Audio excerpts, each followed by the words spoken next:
agarro, llevo para acá y para allá. Bueno, y la idea es, me parece, un poco lo que él plantea, ¿no? La necesidad de que escribamos nuestras memorias. Pero me he preguntado, y hoy me topé con algo que me sirve como para los dos libros casi, ¿no? Una interpretación de unos compañeros argentinas que hablan del valor, la memoria como práctica subversiva, ¿no? La memoria como práctica para el presente. Entonces me parece como que tanto en el libro, que parecería como no tener ninguna conexión, ¿no? Pero hoy repasando el libro de los grillos y leyendo algunos de los apuntes que había hecho sobre el libro de Marcito, me parecía que nos tenemos que hacer esa pregunta. ¿Para qué escribimos, no? Me parece que Marcelo, cuando escribió el prólogo del libro de Artigas, me parece que como que apunta a eso, apunta como que el proceso tanto personal de mujeres y hombres en el compromiso con la lucha, con la revolución, con el proyecto emancipador, me parece que tiene que tener eso como eje, ¿no? Porque los compañeros ahí en un volante en Argentina que se preguntaban, en este volante que les mencionaba, de la memoria como práctica revolucionaria de subversiva, decían, ¿qué sentido tiene la historia de los revolucionarios para quien no quiere revolucionar la historia? ¿No? Digo, porque yo creo que se escriben muchas cosas sobre lo que pasó. Marcito señalaba de que el promedio de edad de los que estábamos en Cana del MLN y del OPR 33 y de algunas otras organizaciones era 20 y 21 años. Cuando llegaron a la cárcel las compañeras del Partido Comunista, nosotros le decíamos las reliquias, muchas veces jorobando, ¿no? Digo, porque eran mucho mayores que nosotros y tenían una vasta experiencia de repente de 20 años de militancia, 15 años, profesoras, y nosotros de repente recién estábamos terminando el liceo algunos, otros estábamos, digo, hay que ver como la historia en su contexto también, ¿no? Y reflexionando sobre el aporte que hace Artigas sobre Marx en los grillos, es como las experiencias de todos nosotros, porque todos provenimos de ese lugar. Digo, los que hemos tenido un compromiso con los de abajo y pensado el tema de la revolución, más allá de todas las carencias y las insuficiencias de los planteos, el problema es cómo tomamos la crítica de esa historia para que no se convierta en una lucha intestina que descarte la posibilidad de la revolución o de volver a poner en práctica una teoría revolucionaria o una hipótesis, ¿no? Digo, que parece tan lejos hoy en todo esto que son las claudicaciones. Eso por un lado. Y por el otro lado, también me parece que en la crítica que hace Marcito del punto inicial del documento 1, yo pienso como que hay que profundizar eso. Porque además de eso, yo veo como que los principales dirigentes del MLN provenían del Partido Socialista, del Partido Comunista, y yo creo que ellos aplican a la teoría de la necesidad de la violencia revolucionaria, le aplican toda su cabeza y toda su cultura proveniente de esa izquierda electoral. Para mí hay una crítica insuficiente y un planteo revolucionario insuficiente que no rompe del todo con esa izquierda, que en última instancia vuelve a poner en pie concesiones que más allá que plantearan el rol que podía cumplir la lucha armada durante esa etapa, en otros aspectos se cae en la misma idea, ¿no?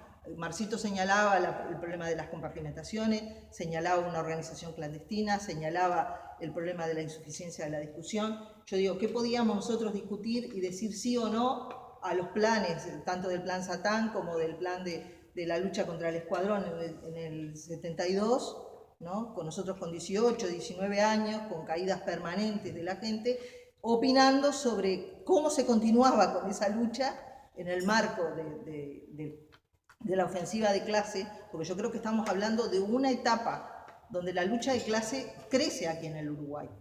Obviamente que entre el 55 y el 70 hay una profunda organización de la clase, de la conciencia, de la discusión ideológica, pero como que yo la veo como insuficiente respecto a las propuestas que están planteadas, ¿no? Digo, como que habían ideas, pero me parece como sin concluir. Yo estoy intentando también escribir, porque me parece, yo no pertenecía a la columna a las columnas 15 ni a las columnas más militaristas del MLN, pertenecían a la columna 70, pero en última instancia todos estábamos en ese marco de las cosas. Y las cosas hay que ponerlas como en su contexto, porque me parece que ver al MLN también como un bloque sin diferencias es equivocado, porque había una cantidad de gente que pensábamos de otra manera y una cantidad de aspectos que se plantearon. Y voy a poner algunos ejemplos. El año 1972, las discrepancias sobre la ofensiva militar, la sacada de los compañeros de los lugares de masas, de las luchas estudiantiles, del FAR 68, de las luchas de los sindicatos, de las organizaciones clasistas, de la tendencia clasista combativa, de la tendencia, de todos los sectores de masa. Cuando se reclutaban a los compañeros, lo primero que se pensaba, bueno, este compañero pasa a integrar la columna militar y a funciones militares, y en última instancia pasabas a la clandestinidad y perdías el contacto, el hilo vinculante con la gente y con todo lo que pasaba. Esa era una de las discrepancias. La otra discrepancia, esas ofensivas que no tenían cómo sostenerse, ¿no? Las ofensivas de la posición no clasista respecto a las Fuerzas Armadas, el nacionalismo, ¿no? Yo me acuerdo que nosotros teníamos una joda con un compañero que después se terminó suicidando, con el negro Richard, que algunos compañeros que tuvieron presos lo debieron conocer, a un compañero que Gabazo enloqueció en la tortura, ¿no? Por negro y todo. Nosotros decíamos que nosotros no nos llamábamos Movimiento de Liberación Nacional, sino que nos llamábamos Movimiento de Liberación de los Negros, ¿no? Digo, para que tengan una idea de cómo en algunos grupos nosotros funcionábamos, digo, el nacionalismo, digo, el peso que tuvo el nacionalismo para toda esta idea, que perdió el internacionalismo, que perdió todo aquello que nosotros tratábamos de pensar, bueno, 1, 2, 3 Vietnam, digo, eso estaba como en el marco de cosas no superadas para esta creación de los movimientos de liberación nacional. Y después el elemento de la tregua, el enfoque no clasista de las Fuerzas Armadas, el enfoque no clasista del golpe, ¿no? Cuando los comunicados 4 y 7 también discrepamos, respecto a la participación en la huelga general también discrepamos, hubieron compañeros que nos dieron la orden, porque era una orden en el año 73, de llamarnos a cuarteles de invierno, de borrarnos de todas las actividades, y hubo una cantidad de grupos que participamos el 9 de julio del 73, ¿no? Y que participamos en las ocupaciones de la fábrica. Digo, todo eso que me parece que está mostrando las diversas polémicas que se plantearon. Pero yo quería agregar al enfoque de Marcito, porque me parece que es agregarlo, el elemento de que nosotros no debemos ver las cosas como una foto. Yo no pienso que Sendik se fue del Partido Socialista y cambió toda su concepción. Yo no pienso que Huidobro y todos los otros que se fueron del Partido Comunista tampoco. Digo, me parece como que hubo un traslado de cuestiones que tienen que ver con algo ideológico, cultural, de lo que era aquella izquierda, que no fue superado por esa organización, ¿no? Que fue el MLN o que fue el inicio del coordinador. Digo, y me parece como que eso está bueno como para pensarlo.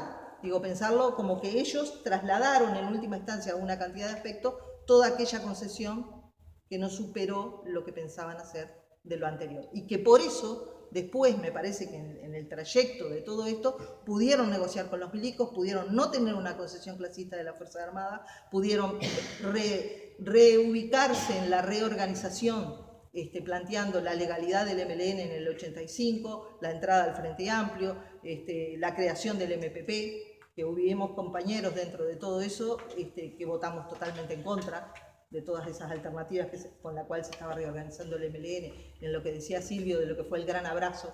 A mí me parece que tenemos que discutir eso también, porque me parece que es parte de las posturas que tuvimos las personas que salimos de la cárcel, que volvimos del exilio, que salieron del incilio, porque acá había una cantidad de compañeros que también se quedaron en el país.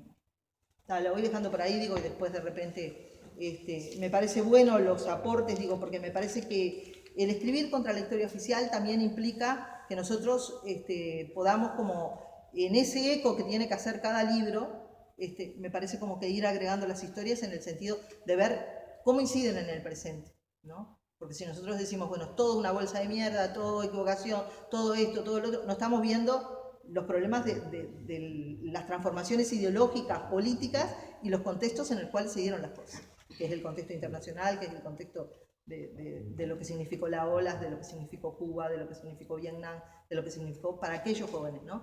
Y me parece como que las generaciones actuales también, que van a cumplir los roles más transformadores y me parece como que hay que ubicar todas estas cosas para que no se siga como en una cuestión disolvente de las luchas de hoy, sino al revés, que la memoria potencie la vuelta, el poner una hipótesis de revolución hoy acá.